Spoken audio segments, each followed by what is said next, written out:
Muy buenas tardes. Feliz de estar con ustedes de nuevo en un programa más de alto voltaje de los días miércoles de 89.1 Cadena Radial Costarricense. Nos pueden seguir en nuestro canal de YouTube y les agradecemos los likes o el suscribirse, lo que permite que lleguemos a más personas. El programa de hoy es el naufragio de Europa dentro del laberinto estratégico de Trump. La guerra en Ucrania está llegando a su fin.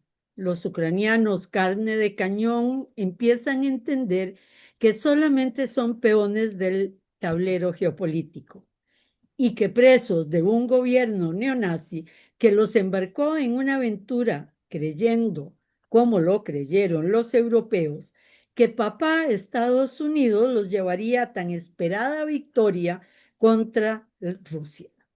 La guerra en Ucrania, que iba a fortalecer al hegemón y a sus aliados europeos, se convirtió, como lo señalara el presidente polaco Andrzej Duda, en el fin de la era dorada. Todos en Occidente se equivocaron. Subestimaron la capacidad militar rusa, hoy considerada la primera potencia militar. Se equivocaron al creer que con las sanciones quebrarían la economía rusa. No previeron la fuerza de los BRIC, a los que también subestimaron. El apoyo de los BRICS permite a Rusia no solo no caer en bancarrota, sino crecer en un 4% en estos años de guerra. Pero con las sanciones a Rusia se autocastiga a Europa y los BRIC pareciera que están señalando hacia dónde va el futuro. Europa es la gran perdedora de todo esto, en lo económico, en lo militar, ya que sin el apoyo de los Estados Unidos en la OTAN se siente desvalida, y lo más preocupante, y todo, sobre todo para el resto del mundo, pierde su capacidad de influencia en el avance civilizatorio. Ser su vergonzoso papel de subordinación a papá Trump, como lo llamó con total servilismo el jefe de la OTAN, Rutte, a Trump en la pasada cumbre de la OTAN, deja a Europa sin ningún rol significativo en estos momentos de cambio. Por otro lado, Estados Unidos tiene muy poco interés en lo que le puede aportar Europa en este momento. La base conservadora republicana ven a Europa como una rémora moral por su apoyo al wokismo al que ellos se oponen y también lo ven como una rémora económica. Ya lo dijo con claridad J.D. Vance, vicepresidente de Estados Unidos. Odio tener que rescatar a Europa de nuevo. Estados Unidos se debate en el dilema de fortalecer su base industrial, controlar el déficit fiscal y controlar su enorme gasto militar en territorio europeo y en Medio Oriente y Asia Central, sin perder su hegemonía y listo para la guerra con China.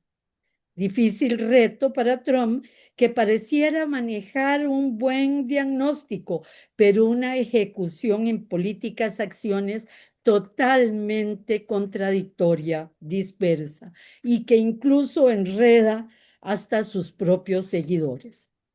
Más cuando no pareciera tener en las manos, mayor problema es porque pareciera no tener en las manos un buen juego de cartas en el tema interno que le permitiera controlar las diferentes fuerzas del poder. La cultura política estadounidense es una cultura de aislamiento con un gran desinterés por el resto del mundo, por lo que piensan, por lo que quieren y desean. Los temas que les interesan a los norteamericanos y preocupan son los temas internos. En este momento se preocupan mucho más qué le pasa a Puff Daddy en su juicio y en la discusión y la aprobación de la grande y bella ley presupuestaria, qué es lo que significan las guerras de Ucrania e Irán. Por eso Trump debe atacar rápidamente a Irán y debe salir rápidamente de Irán.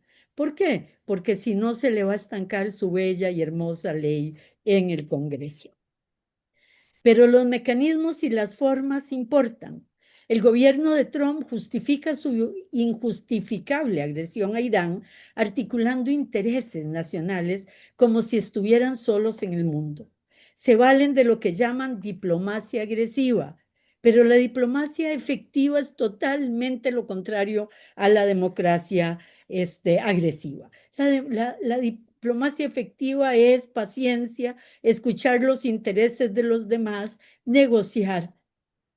La agresividad y la dominación son la antítesis de la diplomacia.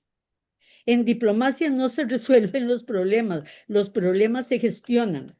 Los problemas que se resuelven de un día para otro y unilateralmente volverán a estallar más temprano que pronto. Ortega y Gasset en La rebelión de las masas, escrita entre 1920 y 1930, expresaba su escepticismo sobre que Estados Unidos pudiera ejercer y mantener el liderazgo mundial. Comillas. Los Estados Unidos han resuelto de manera sorprendente la técnica de la vida, pero no parecen tener ideas para organizar la historia. Se diría que son ricos para sí mismos, no para la humanidad. En rigor, no les interesa nada fuera de sí mismos. Europa les es extraño. El norteamericano siente una profunda repugnancia por la historia. Cierro comillas. Pareciera que también está hablando en nuestra época. Muy buenas tardes, Fausto. Muy buenas tardes, Mimi. Y lo último que acabas de decir corrobora que los Estados Unidos no son aislacionistas, son lo que se llama solipsistas. El solipsismo no es alguien que se aísla, no, no. El solipsista se puede mezclar con todo, pero solo piensa alrededor de sí mismo, solo él existe, aunque esté en medio de un tumulto. Magnífica, magnífica Eh, Ortega y Gasset, ¿de acuerdo? Bueno, la guerra de Ucrania terminó de sacar a luz las profundas debilidades estructurales de la Unión Europea. Desde que los países de Europa asumieron las sanciones decretadas por Estados Unidos contra Rusia, sus países fueron cayendo en la más profunda depresión económica desde finales de la Segunda Guerra Mundial. Es su momento más negro. La razón fue simple. Lo hemos dicho y repetido y nunca suficientemente. Al prohibir exportaciones e importaciones de Rusia, se perdía el segundo mercado de exportación industrial europea y el más importante vendedor de energía barata. Disminuida la demanda de sus productos, que ya no podía vender a Rusia, y lesionada su competitividad sin fuentes de energía barata, de Rusia, a la que ya no le podía comprar, Europa al mismo tiempo perdió ingresos y encareció producción. Y además se vio obligada a aportar fondos que ya no tenía para apoyar a Ucrania. El resultado era esperable. Se le sumaron todos sus males y entró en una espiral de recesión económica, decadencia política, agravamiento de condiciones sociales y pérdida de cohesión comunitaria. Ese es el orden que yo puse, pero se le puede poner cualquiera, ¿verdad? Todos van juntos, es como un círculo, puedes comenzar en cualquiera de sus puntos. Y para colmo, Estados Unidos comenzó a aprovecharse de su desgracia, vendiéndole la energía 4 veces más cara que el precio ruso Sí. y arrebatándole además a sus inversores tecnológicos, a los que atrajo ofreciéndoles ventajas fiscales para que invirtieran en Estados Unidos. Y como si eso no fuera suficiente, en su segunda llegada a la presidencia, Trump les lanza una tormenta de aranceles que encarecen aún más sus exportaciones. Pero las cosas, como si no estuvieran mal, se pusieron todavía más color de hormiga cuando Estados Unidos, el país que los había empujado a enemistarse con Rusia, comenzó conversaciones con la misma Rusia de la que Europa se había dócilmente enemistado. Y no fue todo. Aquí llega el colmo de los colmos. El aliado Estados Unidos, conocido en la literatura como el americano feo, los obliga a aumentar hasta el 5% del PIB de Europa en gastos militares, en un total y abierto despojo económico en beneficio de las empresas del complejo militar e industrial de Estados Unidos, con lo que Europa quedaría realmente totalmente superavitaria con relación a Estados Unidos en comercio exterior. Con eso ponen el último clavo al ataúd del estado de bienestar y queda sembrado en todos los campos de Europa el descontento en todos los aspectos de la vida social de los países europeos. Entonces se volvió evidente que Estados Unidos podía desentenderse de sus aliados europeos, podía congraciarse con Europa y dejarlos colgando de la brocha, buscando una salida de la guerra de Ucrania que le permitiera volver a acercarse a Rusia. Europa entró en modo pánico. Yo quiero aquí recordar las palabras de Mitterrand en la última entrevista que le concedió a Jean-Marc Benhamou poco antes de morir, el 8 de enero de 1966. Estas fueron sus palabras. Déjame encontrarlas. Francia dijo, no lo sabe, pero estamos en guerra con Estados Unidos. Sí, una guerra permanente, una guerra vital, una guerra económica, una guerra aparentemente sin muertos. Sí, los Estados Unidos son duros, voraces, quieren un poder indiviso sobre el mundo, están sobre nosotros y nos colocan en una posición de guerra a muerte donde no hay muertos, pero Francia y Europa están perdiendo el alma. Eso ¿Qué año, Fausto? lo dijo en 1996. Dios, es que crónica de una muerte anunciada. Bueno, la dijo en 1995, porque ahí fue cuando hizo la entrevista, pero fue Pero, publicado luego. sí. Eso explica el patético belicismo de Londres, París, Berlín y Varsovia. Para ellos, apoyar la resistencia ucraniana es la única forma que tienen para evitar que a espaldas de Europa se produzca un acuerdo entre Putin y Trump que los hundiría más de lo que están. Y no se trata de que no los vaya a defender de Rusia. Ese es el pretexto. Rusia no los está amenazando. Lo que pasa es que quieren que la guerra siga para que Estados Unidos siga, porque si no, ¿en qué se sostienen?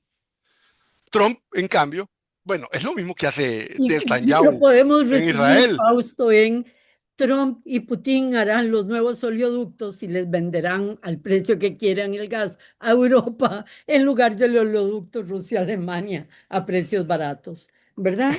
Mira, esa es una forma de verlo, pero te voy a dar otra. En realidad, el nuevo gasoducto lo piensan hacer atravesando Gaza, aprovechando, haciendo un gasoducto de los yacimientos de gas que están enfrente de Gaza, entrando a Europa. O sea, por donde sea, es una desgracia. Y Trump quiere salirse de ambos escenarios, de Europa, de la crisis en Europa y del escenario bélico en Oriente Medio. Pero sus aliados locales se sienten perdidos y se van y son capaces de cualquier disparate con tal de mantener vivo el fuego de la guerra. Como contraste, desde que estalló la guerra, vos lo dijiste, Rusia tiene un crecimiento superior al 4% del PIB anual, superando la media mundial. Convirtió las sanciones de daño en ventaja. Creó un sistema industrial de sustitución de importaciones. Entonces, eh, Años sí, 70, Prevish. sí, claro, y Corea del Sur, etcétera, de las que se han beneficiado centenares de miles de empresas rusas. Fue así como Rusia se convirtió en el país en estos momentos, Mimi, con el más alto poder adquisitivo y más extenso y profundo estado de bienestar social de toda Europa. Eso no lo dicen en ninguna parte. Yo alguna vez, pero no, Tucker no lo voy a hacer. Carlson hizo un documental en que extrañado señalaba eso que estás diciendo. Bueno, estas son las calles de Moscú, son más alegres, más hermosas, más brillantes y más gente comprando cosas exquisitas que en Manhattan. ¿verdad? Los derechos de la mujer, donde le dan, eh, la- la- la- cuando van a parir, le dan un año de tiempo.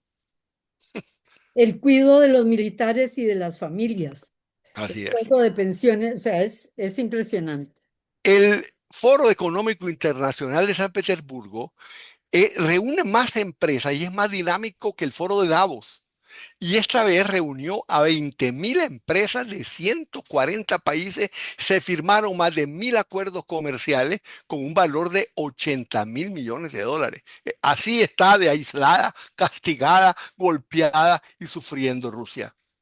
Pero bueno, sea que se produzcan negociaciones de paz o que Rusia simplemente derrote militarmente a Ucrania, cualquier salida de la guerra será un formidable desastre para Europa. Trump no quiere ser parte de ese desastre, pero ¿cómo evitarlo? Tal vez no puede impedirse de serlo.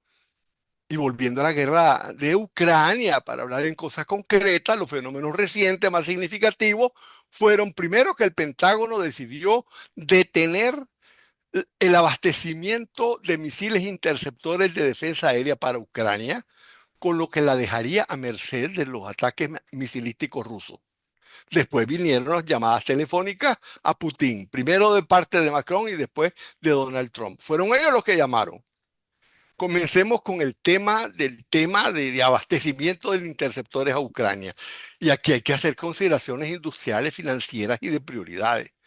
Los sistemas más avanzados de interceptores de misiles se llaman TAD.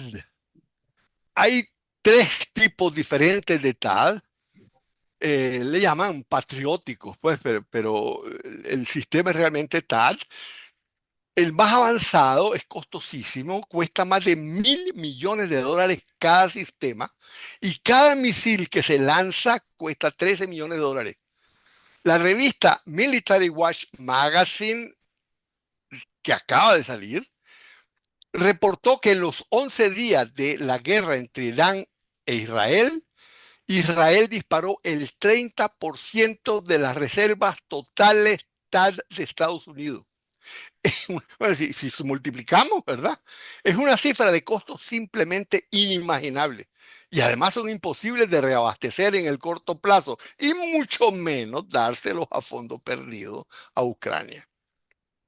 Bueno, si Estados Unidos se decidiera entregar esos sistemas a los ucranianos, las existencias de Israel no podrían ser reabastecidas, porque existe capacidad industrial limitadísima para que se pudiera atender al mismo tiempo el reemplazo de existencias a Israel y las necesidades de Ucrania. Entonces, en la cumbre de la OTAN del 25 de junio recién pasado, Trump le dijo a Zelensky que sí, que iba a evaluar la posibilidad de satisfacer sus peticiones de interceptores.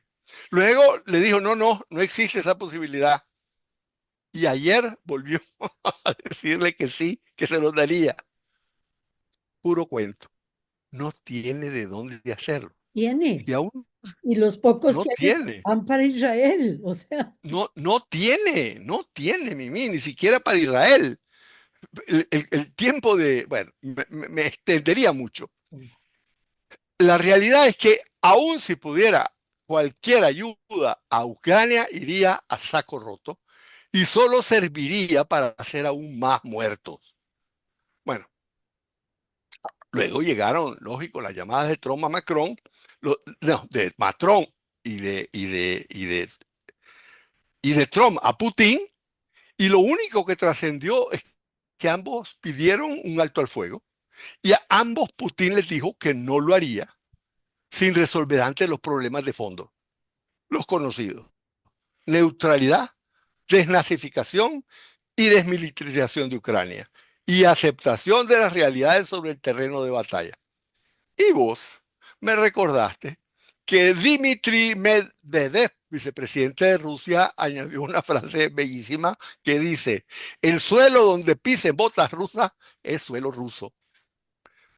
Bueno, Además, es el concepto que hablaba de diplomacia. Un problema no se resuelve de un día para otro, ¿verdad?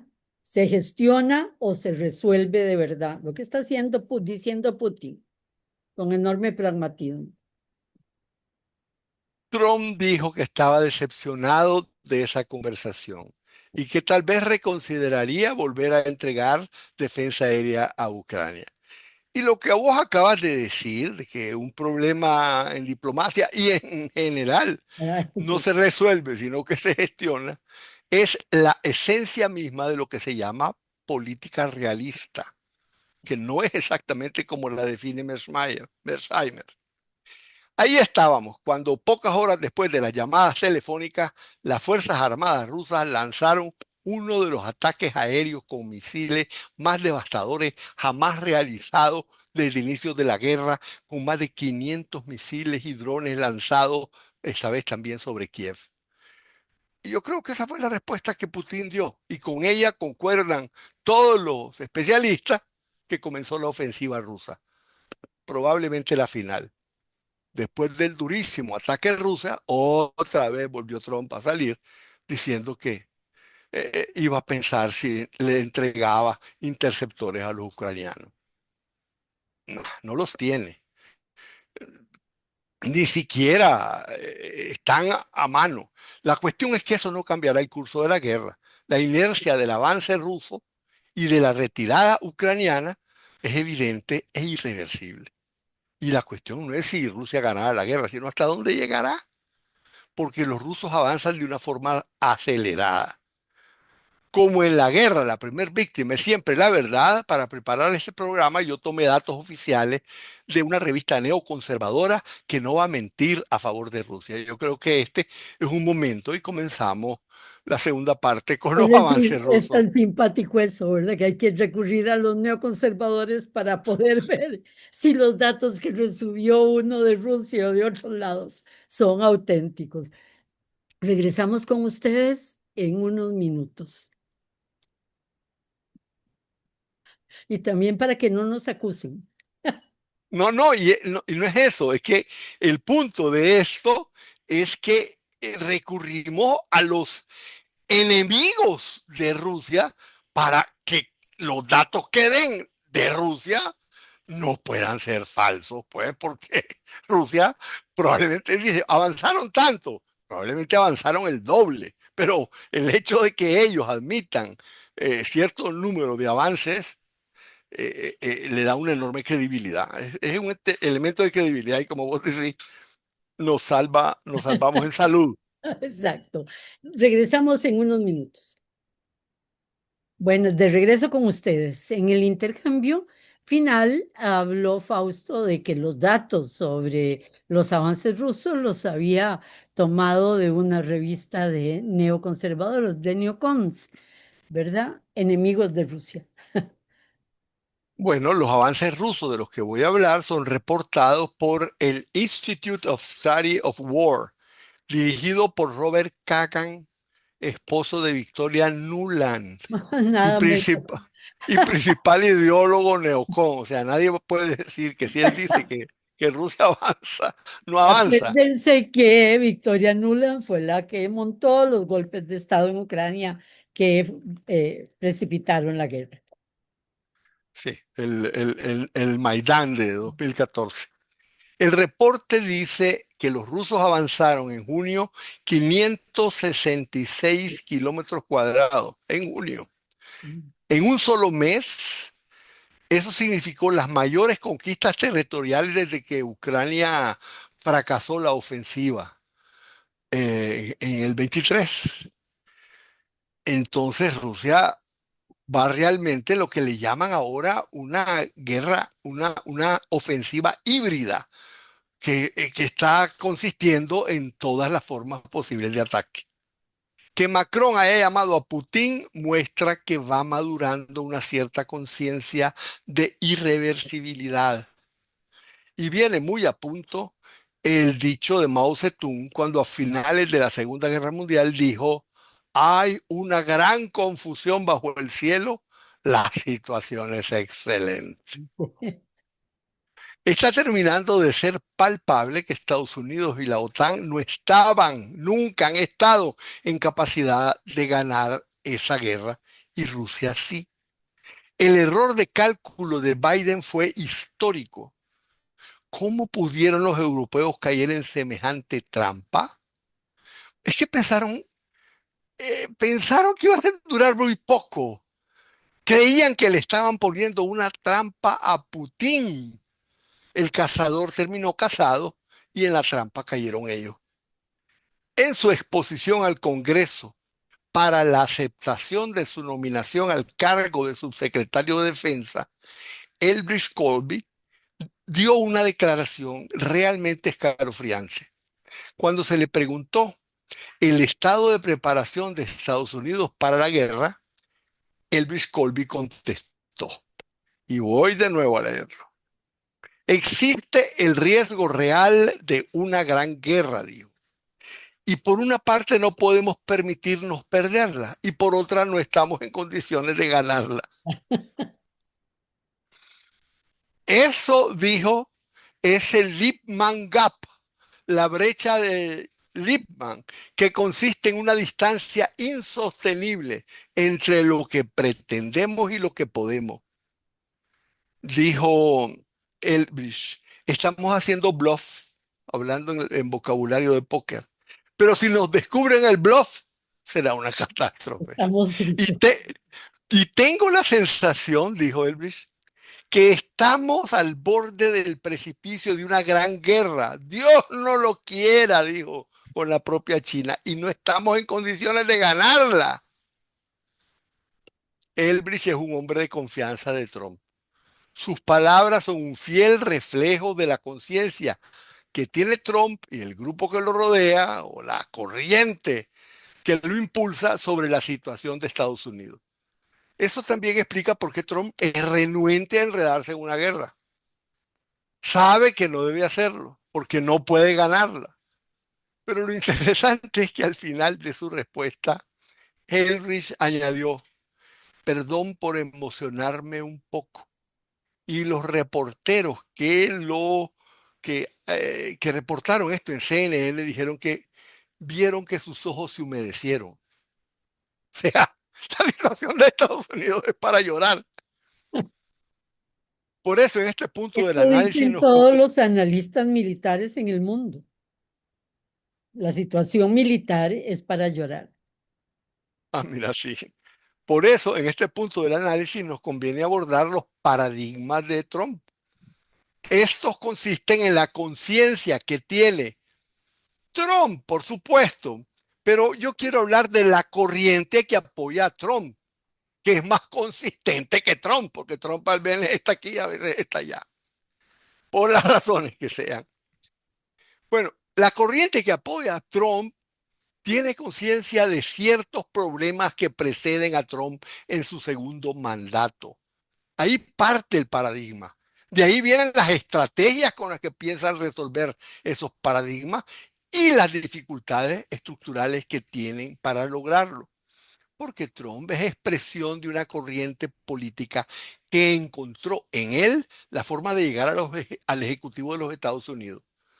Su paradigma parte, decía, de algunas premisas concretas sobre las cuales edifica su visión y esa visión está en abierta contradicción con las líneas políticas neoconservadoras.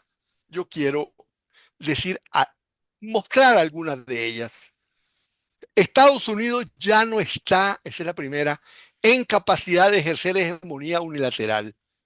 Y en esto me voy a referir a un teórico de la política exterior de Estados Unidos de finales de la Segunda Guerra Mundial, Walter Lippmann. Este analista dijo, la solvencia de la política exterior de un país consiste en tener un cómodo excedente de poder de reserva para cumplir los compromisos bélicos que el país asume. Si existe esa reserva, la política exterior tendrá apoyo político y social interno. Pero si los compromisos son mayores que las reservas de fuerza que el país tiene para cumplirlo, entonces se produce una grave insolvencia que genera profundas disensiones políticas y eventualmente el rechazo popular. Esa insolvencia es lo que se conoce como el Lippmann Gap, de lo que hablaba Eldridge, la brecha de Lippmann. Para efectos del mundo, de la corriente que sostiene a Trump, el Lehman Gap llegó desde hace muchos años y a esta altura es insostenible y fatigoso para Estados Unidos pretender ser el poder dominante. Es decir, para sintetizarlo, desde hace tiempo Estados Unidos no tiene las reservas de fuerza suficientes para cumplir con los compromisos que asume. Ahí está Afganistán, ahí está Ucrania, ahí está Vietnam. No es ni puede ejercer el dominio global. Pretenderlo lo agotaría. Entonces, ya el objetivo no puede ser la hegemonía, sino defender primacía en un mundo compartido, en alianzas y acuerdos donde no hay bloques fijos, pero que hay que moverse, como vos decías, con cierto, vos le llamabas en el fútbol capacidad de juego, pierna, le decías, no me acuerdo exactamente cuál es la frase que usaba, Juego de piernas. juego de pierna. El segundo punto, la segunda premisa es que el sistema internacional fundado por el neoliberalismo dañó fuertemente a los Estados Unidos. La globalización empobreció a Estados Unidos, que debía dominarla, y fortaleció a China, que debía ser dominada. Convirtió al siervo en competidor de su señor. Ha destruido la clase obrera, ha desindustrializado el país, ha hecho que Estados Unidos dependa de sus enemigos en todo, desde medicamentos hasta materiales para fabricar armas. Es inaceptable que los aliados europeos se den el lujo de bienestar social estando desarmados y pretendiendo que Estados Unidos los defienda. Esa es la idea, esa corriente. Por eso detestan a Europa, porque se dan el lujo de decir tenemos educación, tenemos salud, tenemos... Sí, claro, pero no gastan en guerra, mientras nosotros tenemos. Magas para la gente de Trump no confundir los intereses de la humanidad con los intereses de Estados Unidos. La nueva derecha de Estados Unidos piensa que el peligro no viene de afuera, sino de adentro. La política está al borde de la bancarrota. La de vida, fianza en sus instituciones. La inmigración se puso de forma fuera de control en el gobierno de Biden, que fue un factor significativo para el cambio de gobierno. Nunca ha sido así. La deuda pública tiene 36 billones de dólares, billones, 36 y ponga 12 ceros, el 124 del PIB y sigue creciendo. Estados Unidos paga más en intereses que en armarse. La deuda es tal que limita la capacidad de gasto y distorsiona la economía. Y además viene la parte cultural. El gobierno federal está plagado de una burocracia carísima, ideológica.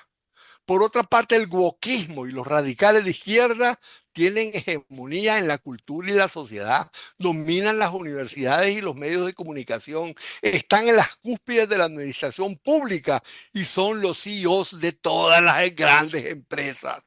Entonces, para el trumpismo, el verdadero enemigo no es China, sino lo que ellos llaman progresismo liberal. Y entonces su prioridad, antes de volver a querer salvar al mundo, es recuperar el dominio cultural de Estados Unidos. La nueva derecha piensa que Estados Unidos no se puede permitir entonces, con la división interna y con la fatiga, no, no se puede permitir otra guerra. No por el momento. Las probabilidades de perderla, por ejemplo, contra China, son demasiado altas para tomar ese riesgo. El costo de la guerra sería intolerable. Sería peor que el de la Segunda Guerra Mundial. La población no lo soportaría. Y aquí voy a hablar yo de un cuarteto de problemas. Cuarteto porque yo los he clasificado en cuatro partes. Problemas materiales, históricos, presupuestales y estratégicos. Materiales, Estados Unidos no tiene munición, soldados ni capacidad productiva para una guerra en gran escala. Histórico, son 30 años de políticas neoconservadores que combinaron desinversión de la base industrial de defensa y agotamiento de la población en guerras que no aportaron fuerza, sino que dejaron al país agotado y alérgico a la guerra. Presupuestario, es obvio.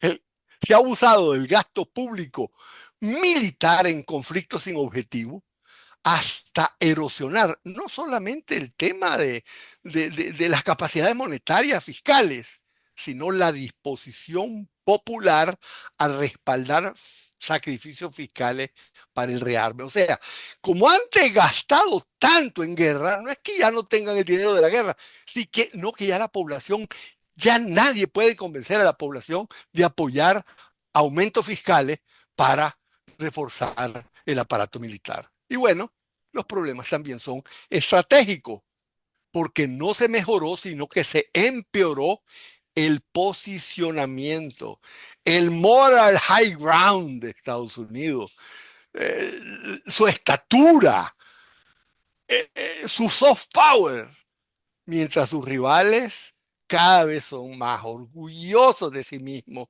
más seguros de su futuro, más entrelazados entre ellos, más alineados. Bueno, esa es una situación en donde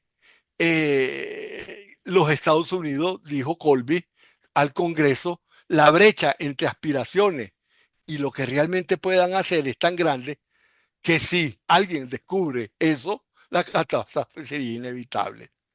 Resultado, el poderío militar de los Estados Unidos ya no existe.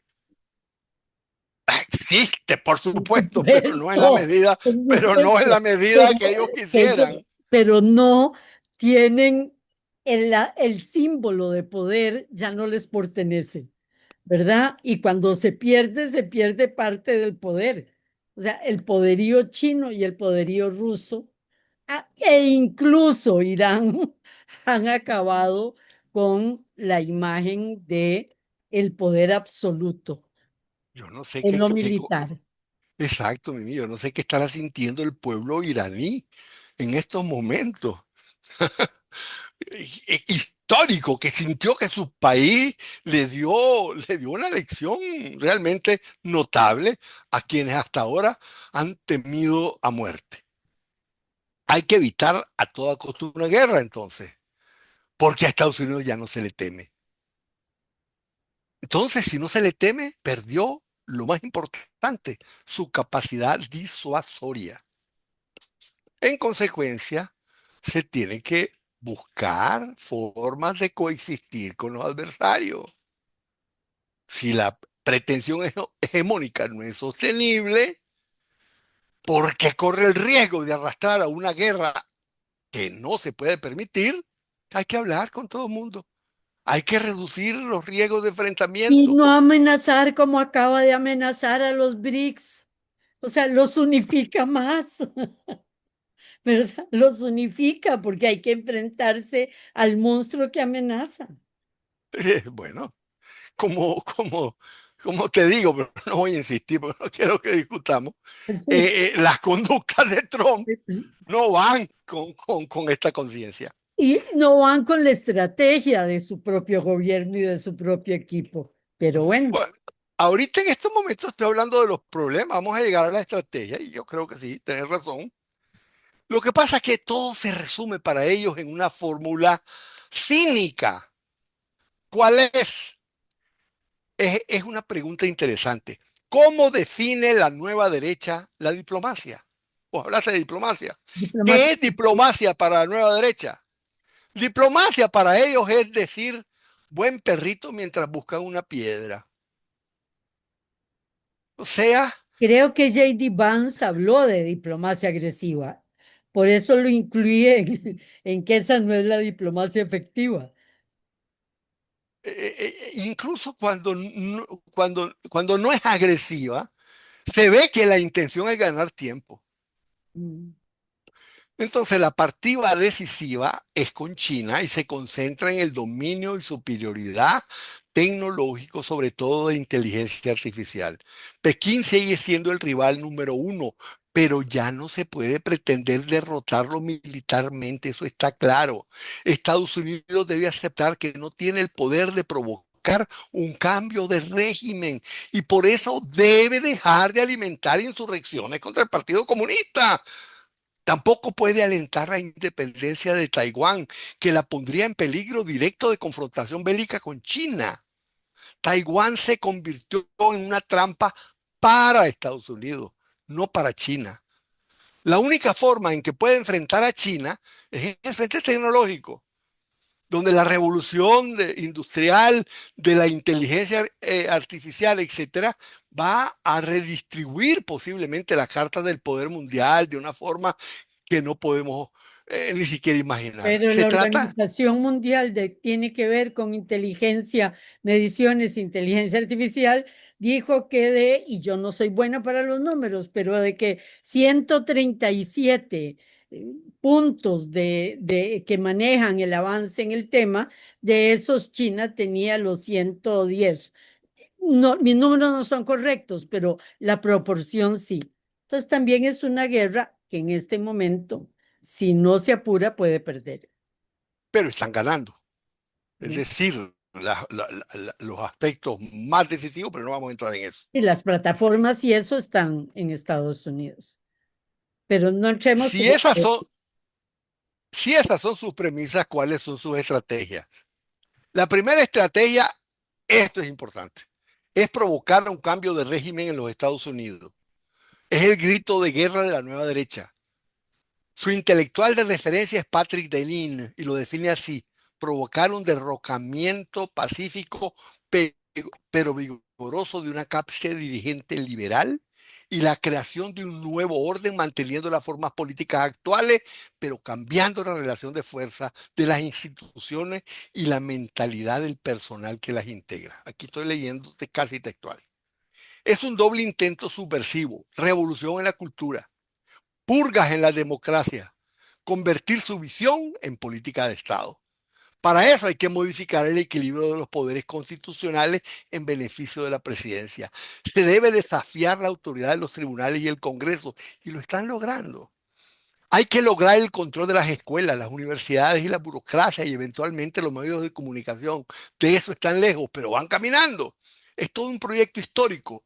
Y yo digo que es un proyecto gramsciano, porque están tratando de lograr, de construir una nueva hegemonía cultural basada en un nuevo bloque de poder asentado en una nueva oligarquía industrial científico-tecnócrata. Es decir, es una cosa muy, muy seria y luego, lógicamente, la estrategia es reindustrializar a Estados Unidos y convencer a los inversionistas extranjeros de invertir en acciones de compañías que tengan su base industrial en Estados Unidos. Bueno, hay que decir que en estos momentos los extranjeros invierten el 95% en activos financieros de compañías con base productiva en el extranjero. Es decir, si va un extranjero a comprar acciones de, digamos, Apple, Apple tiene el grueso de sus activos fuera de Estados Unidos. Y así sucesivamente. Solo el 5% de lo que invierten los extranjeros en Estados Unidos son en compañías con actividades productivas locales. Bueno, el punto a esta altura es que la estrategia más importante, la decisiva, es destaiwanizar la relación con China. Taiwán no debe seguir siendo el centro de contradicciones con China, porque si lo sigue siendo, entonces no hay posibilidad de un nuevo equilibrio estratégico multipolar. Destaiwanizar puede significar alentar a lo mejor a Xi Jinping, a quien va a China, a lo mejor. Y perder a China sería dramático, pero hacer una guerra por Taiwán, la nueva derecha considera que sería absurdo. Pero más absurdo todavía que hacer la guerra es perderla. ¿Cómo salir del callejón sin salida creado por los neoconservadores? Bueno, el punto es que todo esto está enfrentado a que estamos en medio de la necesidad de un cambio de política externa e interna de Estados Unidos, pero ¿cómo llevarla a cabo? El problema es que esa estrategia demanda un protagonista sereno, creíble, no un loco narcisista impredecible y nada fiable. Y entonces estamos en esa fase extraña, te decía yo ayer, de un viejo poder en crisis queriendo restablecerse sin un protagonista apropiado para lograrlo. Porque un gran acuerdo internacional presupone una clase política consolidada y con credibilidad, y en estos momentos no existe.